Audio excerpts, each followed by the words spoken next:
Vuurwapen! Honden meegooien! De integrale beroepsvaardigheidstraining, IBT, begint in de kelders van het gebouw dat een oefenrond is.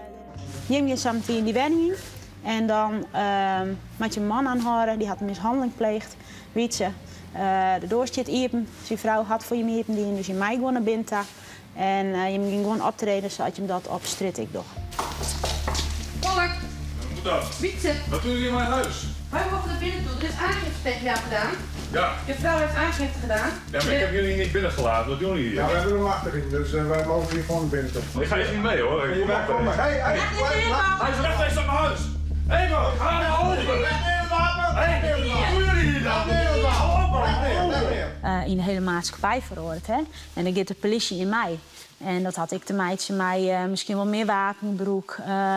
Maar ik naast je sjoggenij, bijvoorbeeld de drugsgebroek. Dus ze komen voor hele oren problematiek te staan. Nou, dat betekent ik wat voor u is, want dan maken wij op inspelen. Dus ik zo direct zeggen, hey, hand omhoog. Ik ga die wapens zien. Als er aankomt, dan. Nou, dan jouw een wasschouwing, was de eventueel eens de baan. Ja. En die afstand was vergrutje. Wietse mat voort, dus ik mooi zien rol oornemen. Dus dat is wel altijd bij de training. Codewet, ja. stop. Oké. Ja. En zodra er doorklapt wordt, dan begint het. Maar ik snap het. Ja. Helemaal niks van dat is. Ja, en wat maak je nou weer dan? Nou ja, we willen even zien. Kind er ik nog wel bij? Ja, maar we binnenkomen. Natuurlijk, maar binnenkomen. Hey. Wat doe je hier? Kijk naar de puntje op je borst. Leg neer in het water. Op je knieën. Ja, bij elke straatbeweging wordt er geweldbroek, ja? Handen omhoog. Dat is zo'n puntje, dan denk je wel gelijk, oh, dat kunnen shitten worden zeker. Maar ik ben net altijd in een hele verwarde toestand. Ik fout niet. Maar de is wel streng, dus ik die wel gelijk zo. Ik gelijk op je rol. Reinoud is intussen ik arriveerd en ik verhoor hij in een vuurwapengevaarlijke verdachte. Lucas, hè? Jawel. Ja?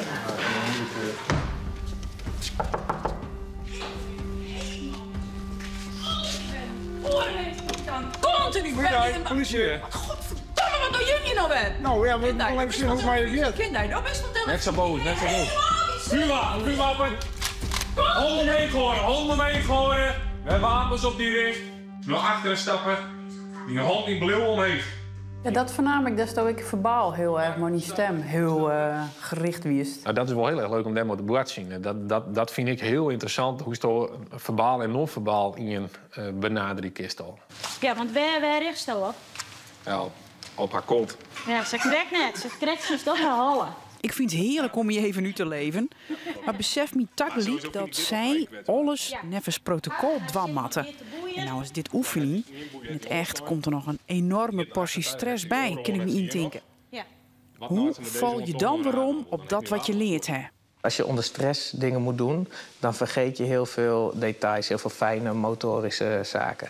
En dat is hier niet anders. Als wij hier gaan coachen op allemaal details, ja, die zijn morgen vergeten. Ja. Zet daar ergens neer waar je er goed bij kan. Ja. En als je er echt super gevaarlijk vindt, dan leg je er gewoon op de buik. Per concept wat we uitleren hebben we 6 of 7 grote principes die ook stapelbaar zijn. Dus dat werkt in een auto, maar dat werkt ook in een woning. En dat werkt ook op straat. En die principes die proberen we ze elke keer dat ze hier zijn weer mee te geven. En je plot op die buik lezen. Handblauwe faddy. Handblauwe faddy. Hand faddy. Volle meer faddy. Goed zo. Ja. Als ik hier sta met een vuurwapen op de verdachte en er komt iemand uit die deur. Ik ga even richten hoor. Dus dan komt er iemand uit die deur dat ik heel duidelijk van hier naar hier kan gaan. En als ik hier bezig ben met een verdachte en er komt iemand uit de deur, heb ik eigenlijk 2 problemen in 1 lijn. Ja. Dan op naar de shitbaan. Voordat er echt skettenwerk in, jouwt Marten duidelijke instructies.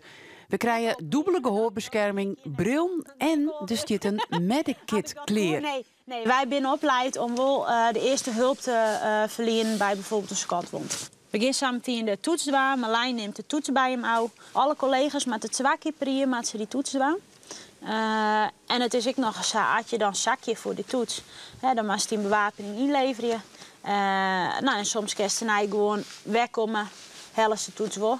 Maar het kan ik wezen dat ze extra training nodig heeft. Dus dat betekent soms ook wel dat het voor de collega's soms best wel even spannend is.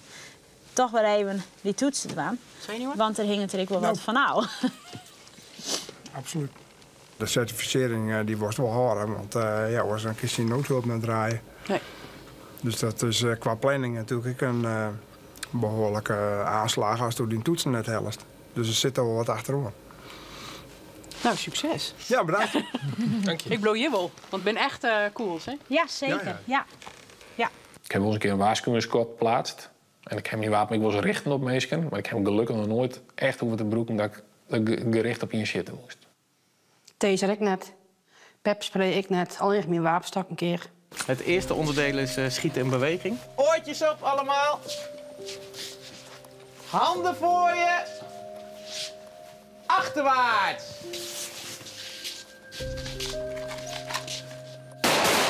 Blijf in beweging.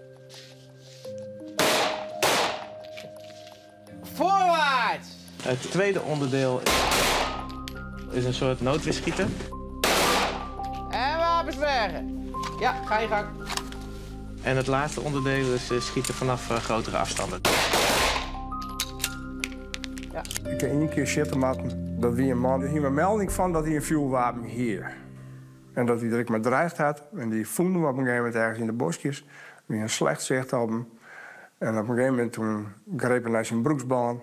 En dan helde iets. We wisten dat het een zilverkleurig pistool. Dat weer de melding, dat hij die bij zich herzoer.